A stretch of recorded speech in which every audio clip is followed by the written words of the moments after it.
ചിത്രത്തിന്റെ സംവിധായകൻ Padmashri Oscar award ജേതാവ് കൂടിയായ സുകുമാരണ്ണൻ നിങ്ങളോട് 2 വാക്ക് സംസാരിക്കും. പ്രിയമുള്ളവരെ, ഈ സമൂഹത്തിൽ ആരും നാടകക്കാരായി ജനിക്കുന്നില്ല. പട്ടിണി അതൊന്നു മാത്രമാണ് ഈ ഞങ്ങളെയെല്ലാം നാടകക്കാരാക്കി മാറ്റുന്നത്. നിങ്ങൾ അനുഭവിച്ചാൽ. സംവിധായകൻ പറഞ്ഞത് കേട്ടല്ലോ, നാടകം ആരംഭിക്കും. അയ്യോ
ഞങ്ങളുടെ 12ാമത് നാടകം.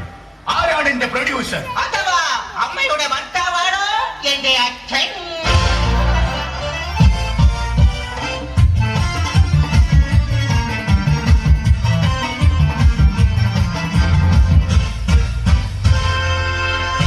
ദേവി ഭഗവതി കുത്തുകൊള്ളണേ, കാത്തുകൊള്ളണേ. ഭവാനി ഭവാനി. എന്താ മനസ്സിലാ? നമ്മുടെ മകൾ എവിടെ പോയിടി?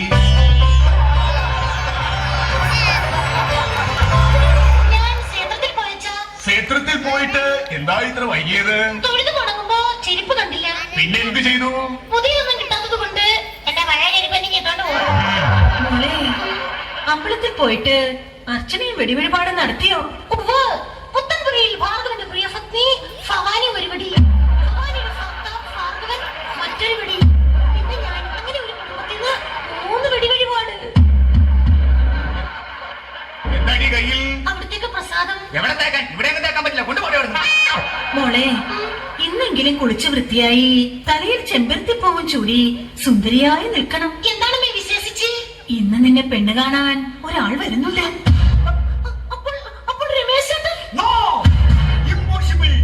അവൻ അറിയുന്നതിന് മുമ്പ് നിന്റെ കല്യാണം ഞാൻ നടത്തും. ഇല്ല, പാർവതിയുടെ കല്യാണം നടക്കില്ല. അത് പറയാൻ നീ ആരാ? പറഞ്ഞാണെങ്കിൽ ഞാനാരാ? അത് തന്നെ എനിക്ക് പറയണത്. വല്ലവരെയും വീട്ടിൽ വന്ന് കല്യാണം നടക്കില്ലെന്ന് പറയാൻ ഞാനാരാ? ഞാൻ പോട്ടെ. പാർവതി എന്റെ മുറപ്പെണ്ണാണ്. അവന്റെ മകളാണ് ഞാൻ. അവൾ എന്റെ മകളാണ്. അവളെ എനിക്ക് കെട്ടിച്ചു തന്നില്ലെങ്കിൽ നാളെ രാവിലെ തൂങ്ങിയാടുന്ന നിന്റെ ശരീരമായിരിക്കും നിങ്ങൾ കാണുന്നത്.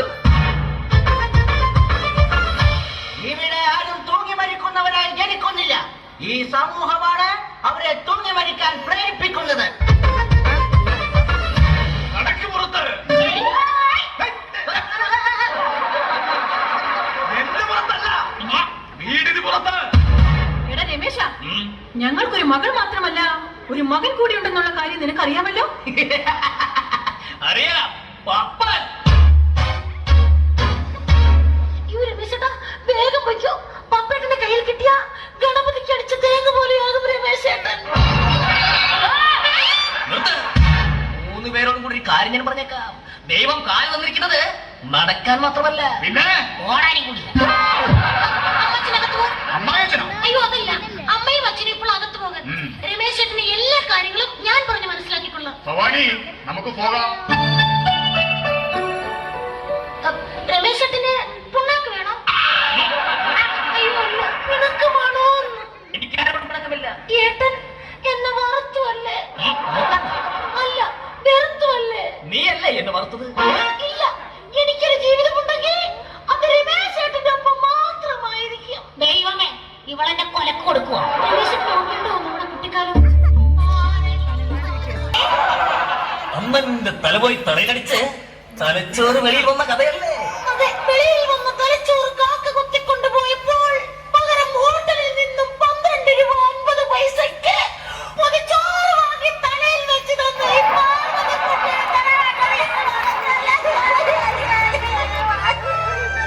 എന്നോട് ക്ഷമിക്കും പാർവതി, എന്നോട് ക്ഷമിക്കും.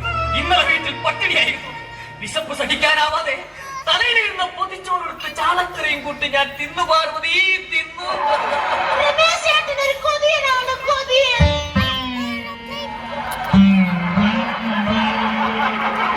പാർവതി, അയ്യോ അയ്യോ പപ്പേട്ടൻ. രമേശ് ചേട്ടാ, നമുക്ക് എവിടെയെങ്കിലും പോയി രക്ഷപ്പെടാം. നിൽക്ക.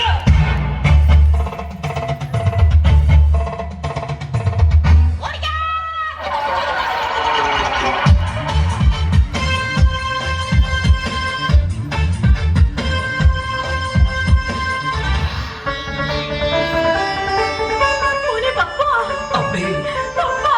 അമ്മേ. ഞാനും ഒന്ന് കാണട്ടെടി, പാപ്പാ. കുഞ്ഞേ, എന്റെ കുഞ്ഞ്. ജയിൽ ജീവിതമൊക്കെ എങ്ങനെ ഉണ്ടായിരുന്നു? കൊള്ളാം, സൂപ്പർ. എന്റെ ഊപ്പാട് വന്നു. അവര് നിന്നെ ദേഹോപദ്രവം വല്ലതും? ഏയ്, ചെന്ന വഴി ജയ് സൂപ്രണ്ട് കാലേ വാരി ഒരു ഒറ്റയടി.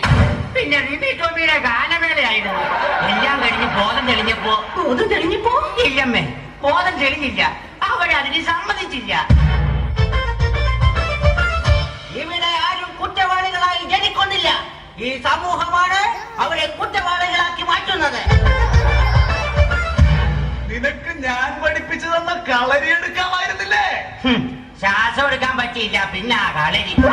അതെ, എവിടെ എന്റെ പഞ്ഞിക്കുങ്ങൾ പാർവതി?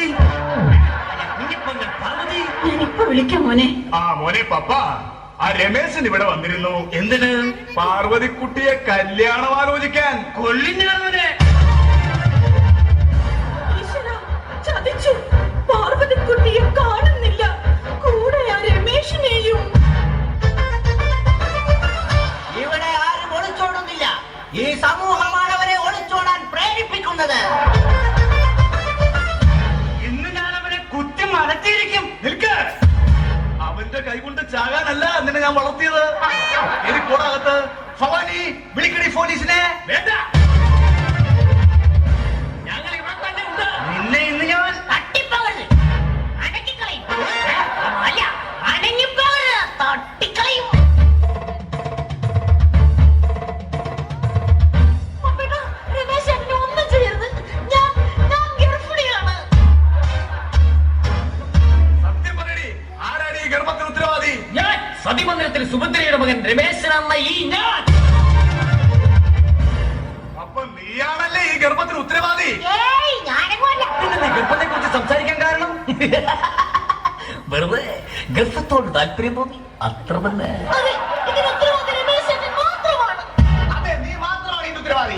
നീ മാത്രമാണ് ഇതിന് ഉത്തരവാദി. ഓരോ ഞാനെങ്ങുമല്ല. നാടകം പൊളിച്ചോളാം. നാടകം പറയട്ടെ, നാടകം പറയട്ടെ. എന്താ കാര്യം എന്താണ്? എടാ, വല്ല അലവരാതിപ്പോ പിള്ളേരെ എന്റെ തലയ്ക്ക് കെട്ടിവെക്കാൻ നോക്കണം നാടകത്തിന്റെ പേരിൽ. ഇവിടെ ഇത് നാടകമാണ്, ഡയലോഗ് പറയേ. ആ നാടകമല്ല, എന്ത് തന്നെയായാലും ഈ പരിപാടി ഇവിടെ നടക്കൂല. മര്യാദക്ക് ഡയലോഗ് പറയടാ. ഒന്ന് പോരാട്ടാ, എനിക്ക് പറ്റൂല കളി. കമ്മറ്റിക്കാരി കാശൊന്നും പിന്നെ നാടകം തീർക്കേണ്ട കാശല്ല, ഡയലോഗ് പറയാൻ. എന്നെ പറഞ്ഞ് ഈ കൂതറപ്പടിയെ ഞാൻ കെട്ടണം. എന്നെ കൊണ്ട് പറ്റൂല. നിർത്തണ. എന്താണ് നാടകം. ഇതാണ് നാടകം. എന്റെ വലിയേട്ടാ, നാടകത്തിന്റെ പേര് പറഞ്ഞ് ഇവന്മാരെല്ലാം കൂടി ഈ പണി തന്നെ തലയിൽ കെട്ടിവെക്കാൻ നോക്കുന്നു. നീയൊക്കെ ഒരുപാട് നാടകത്തിന്റെ പേര് പറഞ്ഞ് തോന്നിയാസം കാണിക്കണം. എടാ,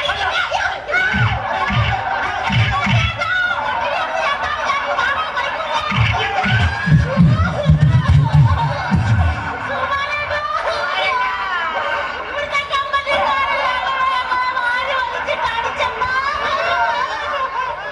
പ്രിയമുള്ളവരെ, ഇവിടെ ആരും വികലാംഗരായി ജനിക്കുന്നില്ല.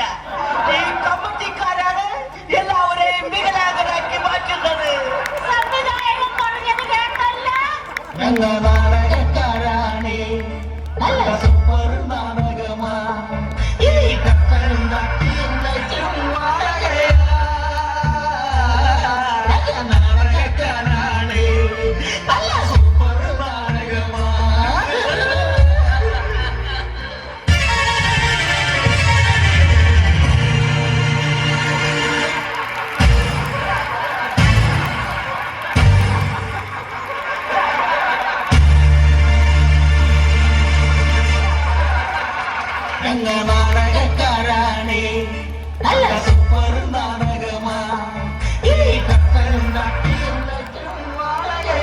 എങ്ങനെ ഉണ്ടായിരുന്നു പെർഫോമൻസ്? ഞാനായിട്ട് ഇനി വിശദീകരിക്കണ്ടല്ലോ. അടിപൊളിയായിരുന്നു അല്ലേ?